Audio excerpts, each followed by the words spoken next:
नवविवाहित दंपति के लिए भी कुछ लीलाएं की, ताकि उनको भी कुछ रोशनी मिले, क्योंकि किसी को पता ही नहीं होता है कि करना क्या है।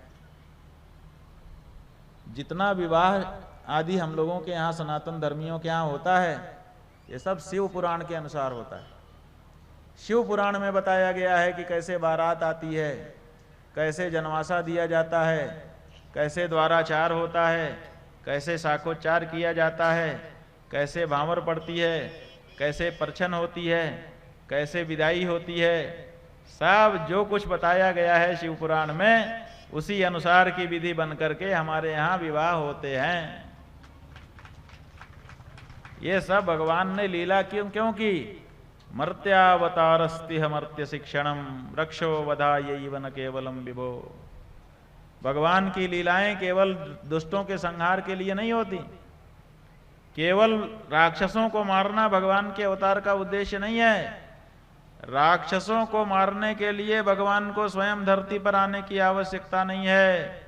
भ्रिकुटी विलास सृष्टि लय होई, उनकी तो भ्रिकुटी के विलास मात्र से ये संसार उथल पुथल हो जाती है। क्या लगते हैं उनके सामने कंस और रावण कि उसके लिए भगवान को स्वयं आना पड़े? भगवान असल में आते हैं, वेदों में जो धर्म बताया गया है उस धर्म को जी करके हमको दिखाते हैं कि देखो ऐसा जीवन जिया जाता है जो धार्मिक जीवन कहलाता है।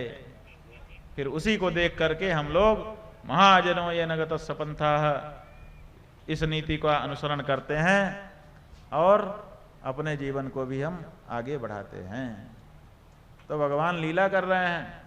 जो नव विवाहित दंपति हैं उनको शिव पुराण पढ़ लेना चाहिए, सुन भी लेना चाहिए और पढ़ भी लेना चाहिए एक एक बारी की। भगवान कैसे भगवती के साथ रह रहे हैं। सबसे पहले जब भगवान वहां कैलाश पहुंचे तो उन्होंने एक रम्य कंदरा को अपना आवास घोषित किया कि हम यहां रहेंगे। तो उनके गण आकर के खड़े हो गए, बहुत अच्छा महाराज, बहुत अच्छी गुफा है, हम भी यहीं रहेंगे, हम भी यहीं रहेंगे, हम भी यहीं रहेंगे। तो भगवान ने कहा सब लोग खड़े हो जाओ। तो सब खड़े हो गए। भगवान एक ऊंचे चबूतरे पे खड़े हो गए और बोले कि देखो आज से नियम बदल गए। अभी तक हम अकेले रहते थे और आप हमारे गण हमारे साथ रहते थे। कभी भी हमने किसी को अपने से दूर नहीं भेजा था। लेकिन अब हम विवाहित हैं, हमारी एक मर्यादा है।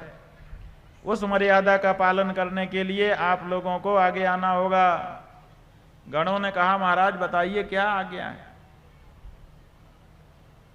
भगवान ने कहा देखो यहां से दूर चले जाओ। कहा महाराज कितनी देर में फिर लौटना है?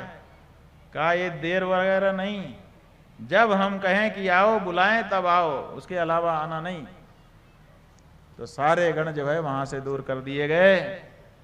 जब याद करें, जब बुलाएं तब आइए, उसके पहले कोई इधर मत आना। सारे गण वहां से दूर चले गए।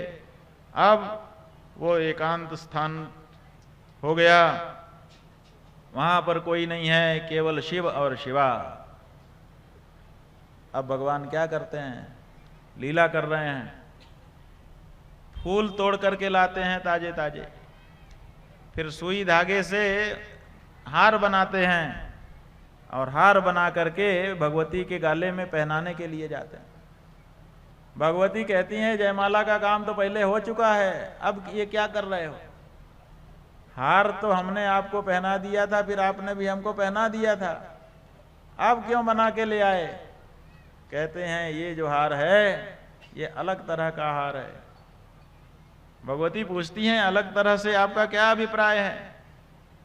तो कहते कि मैं तुमसे हार गया, इस बात का प्रतीक ये हार है, इसको पहन लो।